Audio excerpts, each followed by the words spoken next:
DonInLondon, hello. It's September 21st. My video is all about recovery from addiction to either substances or behaviour. My addictive substance, alcohol. My behaviours could be equally addictive around people, places and things. Always trying to be in the right place, with the right people, with the right things, doing the right things. Having all the trappings of success. And when I got all the trappings of success, still wondering why I felt empty. Even with the most desirable girlfriend, perfect inside and out, I still often felt alone. And the simple thing was, it was me, not them. It wasn't the people, the place or the thing, the girlfriend, or anything. It was how I felt inside about me, and I didn't know. But it was better to take a drink, in my opinion, at the time, than try and face reality, which was, what am I doing the things I'm doing? Fitting in, or just getting by, or trying to please people so I felt right with the world, rather than just feel right about me and see which parts of the world I wanted to be in, which people I wanted to be with, what things I really needed, rather than desired or wanted, because I was a good consumer of everything. So never feeling right, always urgently requiring attention in some way or other to myself to feel better. So drink fixed my feelings and led into the most extraordinary career changes over the years, always changing as I was asked to change. If it felt right, I did it. Or rather, even if it felt wrong, I still did it because I was desperate to prove myself. So when asked to do something, I would do it, which led to great success, but extraordinary attention to the hours worked to do what I was supposed to do, or what I thought I was supposed to do. Dreadful, isn't it? We all think we have to fit in some way, but when we don't know, and don't think it's okay to not know, we struggle. Fear abounds, fear of being found out, fear of being less than, not good enough, fear of not knowing how to fit in, other than when someone says, why not join in, and like a happy puppy joining in. So shaped by everything except one thing, knowing who I was, or could be. So these days, it's all about learning who I am today and being open to what is around me, being open to the opportunities, but also having the ability to say, yes, that is right for me, and it feels right to do it, rather than think to myself, if I do this, I'll feel right. So I've got it the other way around. Does it feel right to do things? How am I feeling today? Why? And what can I do? So it's putting the cart before the horse often.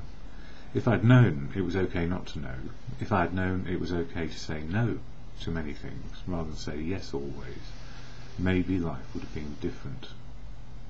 But it wasn't. So drink, alcohol, took the edge off everything. My successes, it took the edge off those, so I didn't know if I really enjoyed them, and it also took the edge off failure by finding oblivion and saying to myself, I'll get it right next time. So always willing to change, but jumping at the wrong things maybe, rather than the right things, which were those things which were good for me. So it doesn't mean I've become a goody two-shoes in recovery. I'm still simply making progress and nowhere near perfect. But with a sober head, I can make better choices, have better freedoms based on reality. It doesn't mean I'm going to get my own way in any shape or form. It's not about getting my way, it's how to be included in the real life that is happening around me. So a lot of learning in my later years, and this morning I'm suffering still with slip discs and a trapped nerve, and it impacts on everything. It makes my mood come down a bit, makes me more sensitive to criticism and less sensitive to praise for some odd reason. So I can always look for the bad side when I'm not feeling so good, rather than say, well, actually I'm still alive, still functioning, still able to share some experience, strength and hope of what works in recovery for me. And over the years, what I've found in recovery, that is being sober one day at a time for some years now, that the early days were extraordinarily difficult, inasmuch I didn't like the idea of not drinking anymore. In fact, I hated it. Drink had become my best friend and my way out of reality into the fantasy or oblivion that drink often gave me. Indeed, drinking to blackout was my preferred solution every night because I worked so hard. And even these days I work as hard at life, but I'm aware of what I'm doing, and it's more in keeping with finding out what is going on around me, so I know where to be included, or learn where to be included, open to the opportunities around me rather than shutting them down, saying I need it my way or the highway. And on a personal note, I seem to have upset one of my neighbours that my TV was playing too loud in the late evening and early morning. And it bugs me when I guess a missive from my landlord was saying, apparently your TV's a bit loud at night and in the early morning. We've had a complaint. And my immediate reaction is, oh my word, who has complained about me? Rather than, my TV must be too loud, I need to turn it down. And then I look for all the reasons why something must have changed to cause this. And there probably are all sorts of reasons, which I have no power over. So the simple answer is, put some headphones on in the late evening and early morning and watch the volume.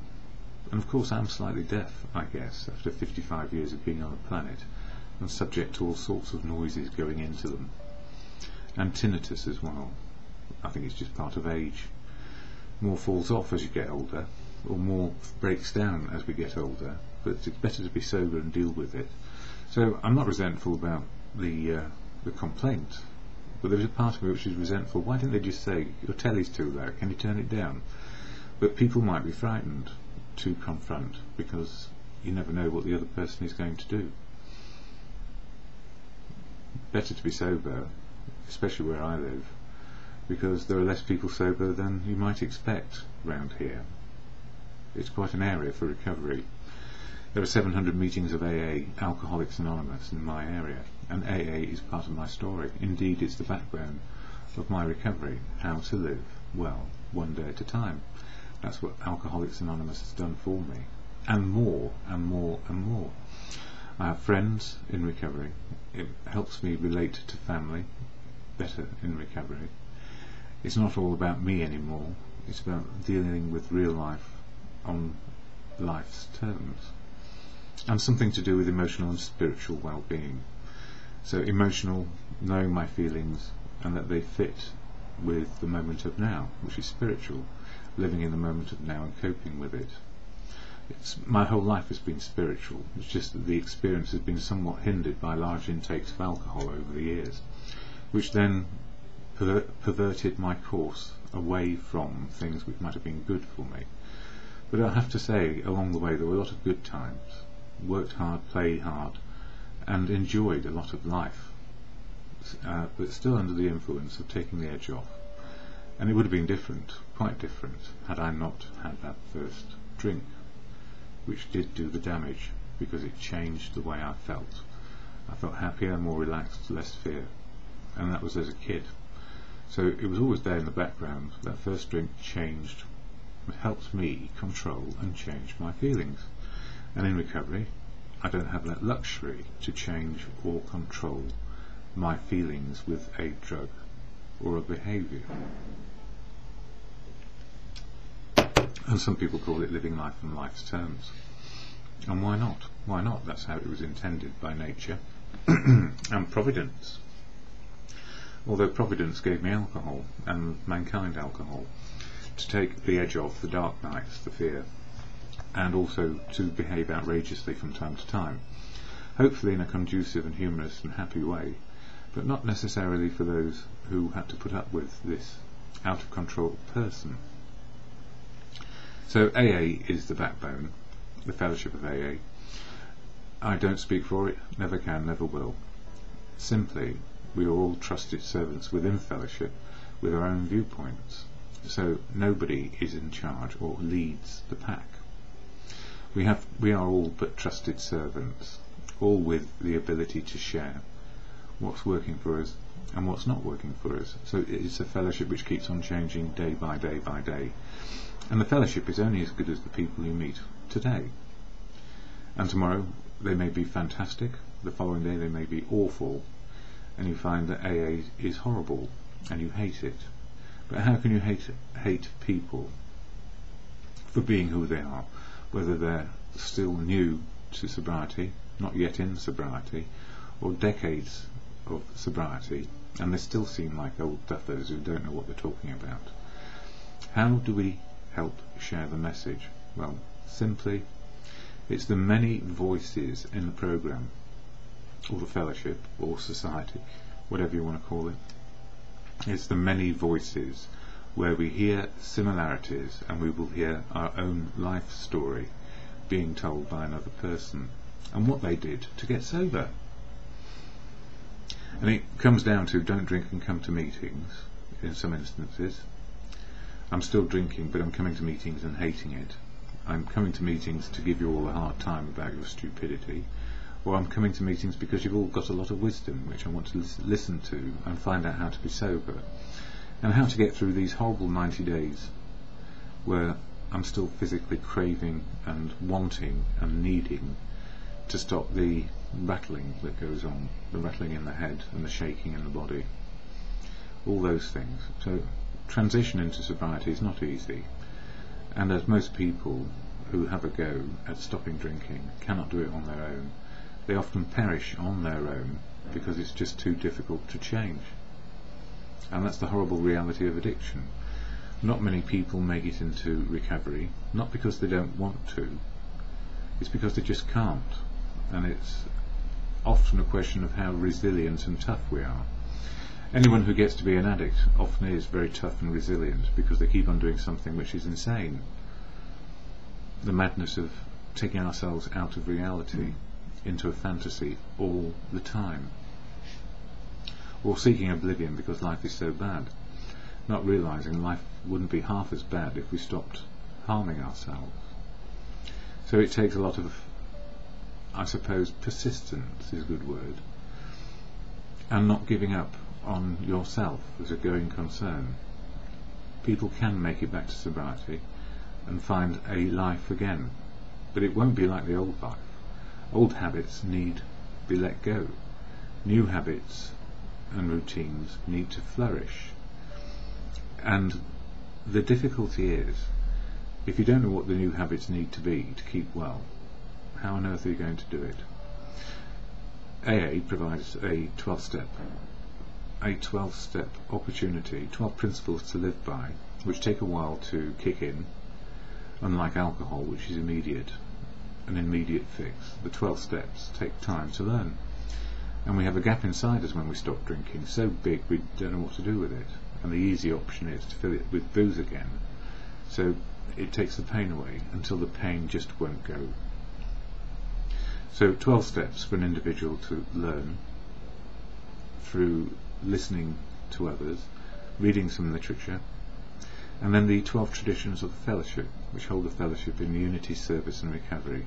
So trusted servants, not leaders. Trusted servants do what they do when and where they feel it is appropriate to do so, and that applies to everyone. And you are never going to agree with everybody in the fellowship. Good, because it means you haven't been to enough meetings yet. And age-wise, round here from 15 upwards, 15 years of age, and I think about it, I often hear people who are 15 years sober, and they're sharing to a room where people are simply 15 years old. So they got sober before these people were born, or whatever the age. Everyone needs somebody to relate to, or a group of people. The many voices in recovery, not a single voice, or we may put them on a pedestal and think they are our guru or our special chosen one to show us how to do it. Fellowship is about equality, so there are no podiums to stand upon, and this is not a podium in a video. It's saying listen to many people, to find out what will work for you. Anyway, the AA preamble gives it away, and in these videos it's all about the steps in action for me. So the reason why I'm sober today is because I understand how the 12 steps work for me today, and how the traditions work in helping the fellowship keep to being in unity, service and recovery. And this daily reflection book often helps. 1 page a day covering the 12 steps and 12 traditions throughout the year. So September is all about step 9, how we make amends and restitution to people we have harmed without causing further harm. And the tradition 9 reads as exactly, AA as such ought never be organised, but we may create service boards or committees directly responsible to those they serve. So we have a bit of admin and service going on for the members. It's not the other way around. It's not somebody in charge of you in AA. You are in charge of any sort of organised activity or production of literature to help people get sober. So it's always for the fellowship members and never for a leader to dictate or instruct. Indeed, everything is done by group conscience, as we say. The meetings of AA are groups. So the groups of AA share what is good and working, and if it requires a change in direction for the whole fellowship, then it works its way through the administration, if you like, for people who are trusted servants to reflect the will of everyone and not single people with an idea which they think will work just for them. It has to work for everyone. So if you're looking for a power base in AA, it probably won't exist except in your own mind, and it's quite unhelpful to other people. So I'm just one voice. You need many voices to find your way through, and then you get your own voice back. Well, you've got your own voice back straight away when you say, I'm an alcoholic and I'm looking at trying to be sober today. So the AA preamble on here, it explains all of that, and I'll add some bits to it as I go, simply because it's so important to recognise equality and understanding that it's not about getting our way as an individual, it's about keeping the fellowship healthy so it can help people be healthy too. So here is the AA preamble. Alcoholics Anonymous is a fellowship of men and women who share their experience, strength and hope with each other, that they may solve their common problem and help others to recover from alcoholism. So a common problem and recovery, one day at a time. The only requirement for membership is a desire to stop drinking, and in other words, there are no rules, regulations or laws to violate, because if there were rules, laws or regulations to violate, everybody would be out of it quite quickly, because people in sobriety recognise that it's progress, not perfection. We will make mistakes. Our progress will sometimes be quick and sometimes be slow, depending on life circumstances and how we can understand what is going on. And nobody can instruct us on that. It comes from living life. So the only requirement for membership is a desire to stop drinking. There are no dues or fees for AA membership. We are self-supporting through our own contributions. And people make their contribution by being there, by sharing, by putting a few pennies in the pot to cover tea, coffee, rent and literature, and some basics of organisation. So the trusted servants can do the job of the fellowship members. AA is not allied with any sect, denomination, politics, organisation or institution, does not wish to engage in any controversy, neither endorses nor opposes any causes, but everybody in fellowship is associated, affiliated, has causes or no causes. Everybody in fellowship has connection to outside influences, and you will hear all about them. But hopefully people within the fellowship don't try and push their ideology or belief system on you. You're in fellowship to find out what your own belief system is, how to develop your own courage, faith and confidence to face life in the moment, one day at a time. So don't be afraid of people with ideas which are alien to yours and work for them. You look for the similar ones which will work for you. So when people say in fellowship stick with the winners, sometimes one person may be a winner on one day because they have a good idea you like, and then you'll find on the next day they have an absolutely horrible idea which will impact on your life in a very bad way because it doesn't fit with your outlook. And that's perfectly good. Some winners, some losers in the same person, depending on what you believe, what you understand, and what will work for you.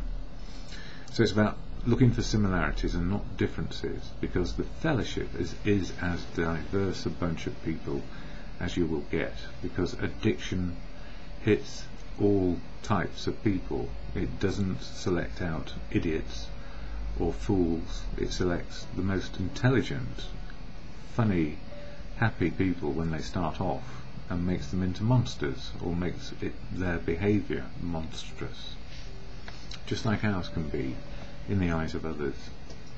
Hence I'm going to use headphones at night when I'm listening to my TV, so I don't upset whoever it is who's made a complaint to the landlord. And you know, I've not done anything different in 3 years, so goodness knows how long they put up with it. It must have got to a place of complete annoyance before they did this, or something else has changed. Somebody's taken their carpets up and put wood floors down, which I happen to know is true. Somebody's been subletting their tenancy to another foreign agent who probably has been sensitive to my telly, because the person who normally resides in that property is deaf. Well, there are reasons why, but ultimately I'm turning my telly down. It's what I do that counts, not my trying to press the buck to somebody else. You know, I can go through what if all these different scenarios have happened. It's my action, my responsibility to make sure I'm a good neighbour. What other neighbours do is their business. It's none of mine. That's something I've learned in recovery. I can look for all the answers elsewhere, but the simple answer is I'm putting my headphones on at night. Now I know that's a very glib example, but if we upset our neighbours, that's where wars start. Either over the garden fence, over the divide between two apartments or flats, or geographically where two neighbours don't get on, and then it goes on and on and on. So part of recovery is breaking the cycle of self-harm and harming other people by our conduct, attitudes and behaviour. So the old me would crank up the telly, crank up whatever I could, make a really loud noise to find out what comes out of the woodwork. But these days I don't want to do that. Not because I'm frightened, but because why would I want to do that? What possible gain is there in that? Except I'm right and you're wrong. And I know now that being right won't make anybody happy. And actually I'm wrong, because if my telly can be heard elsewhere, so it can. And that applies to politicians, councillors, local government. We have politics season on us at the moment, and you know, if ever there were so many ostriches with their heads in the sand, that's what an ostrich does when it gets scared. It puts its head straight in the sand and hopes that the nightmare will pass by, but normally it bites him on the arse. Its head comes up and it starts running like hell. Unfortunately, our politicians, facing the economic circumstances across Europe and America, and the vast surpluses of cash in the Far East and South America, is a great imbalance, and we need to do something about it. Leaving it to the bankers, they just keep on rolling in their high-end profits and saying it's not our fault, but you government people, you've borrowed too much and we've lent you too much, so now we're putting up the interest rates, as in Greece, over 12 years at 25%.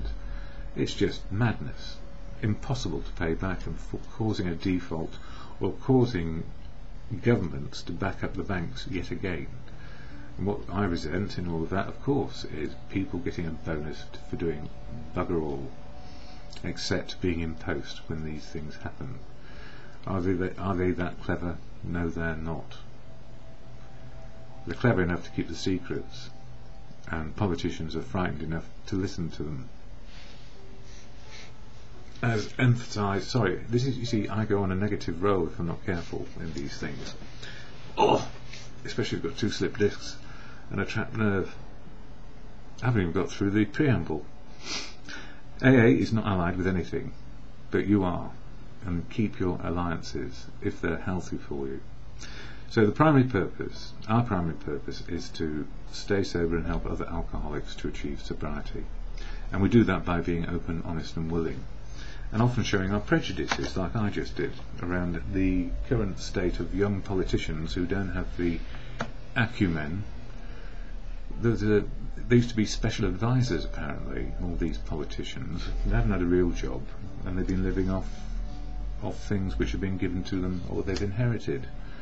They haven't had a bit of the tough life, maybe, or if they've had a bit of the tough life, they've run away from it, become career politicians who get pensions. One of the things about being leaders in this world, if you're taking something away from somebody else, you can't keep your own pension. That's just not on. If that's what you're doing as a business leader or a political leader, you can't say, well, the exception is us because we're in charge. Rubbish. All in it together. That's what fellowship is. That's why I like it. Maybe that's why I don't belong to any political party, and normally I don't say anything about politics. Anyway, from this book, Daily Reflections, I'm going to share what it is, and some of my own as well. Maybe I am going on too long. I might shut these long ones down and go back to 10 minutes. I'll see. Anyway, the AA Daily Reflection for today. The last promise. We will suddenly realise that God is doing for us what we could not do for ourselves.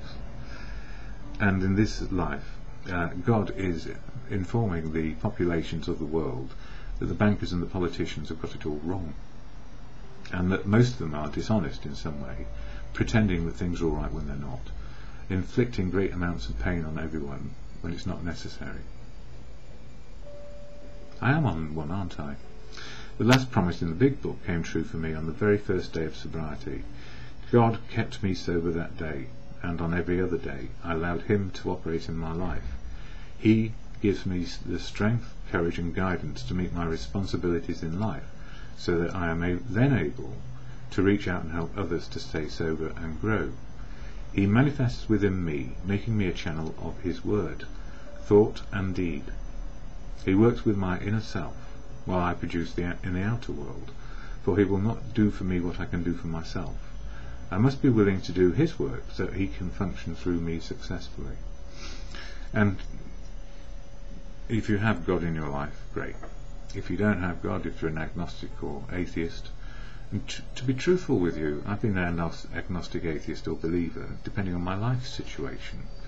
Usually I believe in God when things are going well, and then become a fundamentalist, agnostic, atheist when things are going horribly. But that doesn't help me. What helps me is a connection to a higher power than me, which is the being informed by everyone around me, the wisdom of the world, the wisdom of the universe, the wisdom of my next door neighbour who's unhappy with the volume on my telly. It's a good thing. Or however would I modify my behaviour and do something good? By saying I need to take account of everyone around me in my attitudes and behaviour and fit in. But equally, would you mind me saying, if you do the same to me for whatever reason, I can share with you what's going on, and then it's equals. Again, hoping for equality may be impossible, because I cannot control or think I have power over other people, places and things. I have power over my next choice to do the good, the right thing. So for me, God is truth, love and wisdom. Truth, not my belief and opinion or attitude and behaviour right now. The truth of now, it comes from understanding where I am with other people and listening to the wisdom of those who make a difference in my life positively. So God is truth, love and wisdom for me, and I don't know whether that fits under agnostic, atheist or believer. My belief is there is a God, and it's about living in reality, living to truth and love. Altruistic? I think not. These things are being fulfilled daily, truth, love and wisdom. If I'm open to it, have my 5 senses working and not addled by alcohol. So the higher power for me may not be what you might consider to be a higher power, but that's your belief, and that's good. But the higher power of truth, love and wisdom works for me, because I don't know the truth. I'm still learning how to love and be loved back, and wisdom still seems to come from other people mainly, rather than my own, which leads me back into a drink if I'm isolating. So, my thoughts today, based on that promise that God is working when I can't do it. In other words, the wisdom of the universe is there to be found and utilised. Sometimes slowly, sometimes quickly, with 12 steps and 12 traditions, a fellowship has grown up. As the fellowship grows, experience, strength and hope develops more wisdom and more similarities. Staying sober and helping others start at day one in our fellowship, from unwilling, closed down and deluded, to open, willing and honest a day at a time. So we work on it, and we also know that secrets will keep us stuck and old attitudes will come back to haunt us. When my feelings fit the moment of now, I have freedom to choose sober today. So when my feelings fit reality, rather than history coming and saying go back and drink, or go back and put your head underneath the blanket, looking outwards, I can deal and be sober today. Again today, living reality can be a bit of a shock to the system. Old habits are difficult to shift when we see the payoff, from pleasure to oblivion. And in the old days it was about hedonistic activities, pleasure versus, I don't know, boring old life, if you like. Actually, boring old life is far better. But I only know that because I'm sober today. And the pleasure of life is knowing what's happened, knowing and remembering, and actually experiencing. So from pleasure to oblivion, new routines and habits, a ritual of self-preservation, living to the good of life, deeper, broader, wider experiences of life are possible. Our emotional and spiritual state, contingent on being able to ask for help and develop our freedom in recovery. Always real, spiritual is living in the moment of now, for me, and I can only speak for me. But many people connect spiritual and religion together because that's how they see it. Long may they do that, and long may it work for them. So over the years, due care and attention is needed to expectations, promises and fantasies which can take us out of the moment of now. Expectations, promises and fantasy offer hope for the future, and these simply can be beyond reality. A phrase often used is beyond our wildest dreams. Don't get me wrong, any outlook in moderation can help us make plans based on realisable choices we have today. So if we have our feet on the ground, we can have our head in the clouds in dreams, but we have to come back to reality and say, okay, what's the next step towards where I want to get to, and is it realistic? At the same time, when the choices in life change, we need to be aware of how we may change to suit what is possible and what is not possible. One day at a time, I promise you, life can be lived, and we can accomplish much of what is needed. And sometimes we get a few of our desires covered too, because we put in the footwork. When we wait for change, nothing much changes, except we become a day older. And sometimes we do have to wait on other elements in our lives, people, places and things, either to catch up or we go back where they are. There's no point in walking in one direction when the rest of the world is walking in the other direction. We get lost. We are complicated beings. We think a lot or not enough, and we are full of feelings all the time. When they are based on the here and now, we usually find the truth of what is going on. When we don't know why we feel up or down, it is worth time to reflect, meditate on what is working and what is not working. So when we're confused, that's a good place to be. Then check out with another human being or two if they feel the same way, or they can help us. Limbo. Where we have uncertainties is often a state of mind which troubles us. We do not know the answer immediately. Old behaviour is to sit and chew on why without help. New behaviour is to share the feelings of limbo with another and see if another's wisdom may be helpful. So rather than sit with our feelings of fear, sometimes we have to have fear because it's a fearful situation.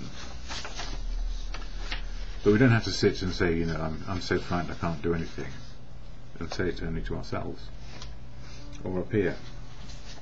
What we need to do is share fear, so we don't put a brave face on and cover up our shame and guilt about ignorance and not knowing. One of the best promises in recovery is I can share what is happening to me. There may be no immediate answer, and the feelings of desolation can roll on a while. I can feel alone and beleaguered, and it's okay to feel this way. It's okay to feel horrible. We learn isolation may not work, and we learn solitude may work as we sit still and recharge our energies to find the solutions to our problems today. So sometimes, we don't over-rely on people, but we do check out where we're headed and listen for the wisdom of others who may have been through the same experiences. A promise learned by me: the more I understand the possible, that's the truth of now, the more connected to others, that is, loved and being loved back. I am open to the wisdom of people and life as it manifests, not as I want it to be. Needs met on a daily basis, wants tend to fade away. Progress is not perfect, or it is simply because we find our pace of progress. It can be joyful or sad as life offers. The only guarantee: life keeps on happening until we expire. Hopefully not today. So this thing about the last promise, the most important promise is to live real. If you're sober, that is a promise. It's an opportunity. It's not a guarantee. Yes, I promise you, a promise can be resentment under construction, same as an expectation. So if we expect too much beyond reality, there is a resentment already in the making. Sober, if you ask me to help you, I will try, if I have the ability to do so. If I do not know how to help, I say no. Yes to what we can do, no to what we cannot do, and we can develop the wisdom to know the difference daily, as long as we're sober. Progress, not perfection, in sobriety today. And this thing of routines. Routines are good for our well-being, spiritual, emotional and physical. Our key is progress, not perfection. Once we have reached dry land, coming off the ocean of alcohol that we've been swimming in, or in a lifeboat from, the more we function in the moment, not chewing on history or fantasizing about the future, we can improve our connection to reality, feel life and be fit for purpose, gradually and carefully today. But we don't get over the excitement of life. Life becomes exciting sometimes and very challenging and horrible at other times because it's happening around us. People we love are in pain. People we love may be going through operations, as is the case for me today. People we care about and can't do anything but wait. Those are the difficult ones. And of course grief becomes part of daily life as we get older, because people keep on dying around us, and that's part of what life is all about. Forgive my agitation, my back is absolutely as painful as it can be right now. Anyway, enough, as I say. The serenity prayer, which helps me with my emotional, spiritual and physical well-being. Emotionally, I feel okay today. Some amends to make around here, and I feel good about that. And if people have a go at me, that's good too, because it's getting it out. Expression of their own pain is all part of the healing process. Spiritually, I'm in the moment, and physically, the pain in me physically impacts on my feelings, emotional and spiritual. So not 100% by any means, but as often has been said to me, why do you smile and be happy even when you're in abject pain? Simply because most of life beyond the pain is working, and that's something I have great gratitude for. I'm alive a great many years longer than I expected, because I was able to get help to stop drinking with fellowship. And don't forget, there are other ways other than AA, because what happens when we've got sober and we get the right amount of connection to fellowship and people who know how to we help each other all the time, outside life becomes an absolutely broad festival of wisdom all the time. A festival of wisdom. That sounds quite good, doesn't it? I don't know that it can be true. Anyway, it feels like a festival this morning because I've been sounding off. Sobriety depends on being in the moment and seeing a point to life. And part of the point of life is finding serenity no matter what. We can be in great pain and still have some serenity, acceptance of life as it is today, and know what the limits are, what we can do and we can't do, by getting advice. So, more than anything, the serenity prayer or meditation is what I can do and what I can't do. I cannot change you, your attitudes and behaviour. I may have an influence, but I'm not out to control anything these days. I prefer to be powerless over people, places and things, so they make their choices around including and being a part of with me, or not, and that's quite right, because I don't like everybody in the world. I may love people generally and sometimes hate the behaviour which comes out of them. Same for me with others. It works both ways. Can do, can change me and my behaviour. Can't do, can't change you and your behaviour. Have some freedom of choice today. No, I can't change you or the world, people, places and things. I can fit in, be included, part of, as life is, life on life's terms. So that's where the serenity is. So to God, or in good conscience, serenity, grant me thee serenity, to accept the things I cannot change, courage to change the things I can, and the wisdom to know the difference for me in the moment and just for today.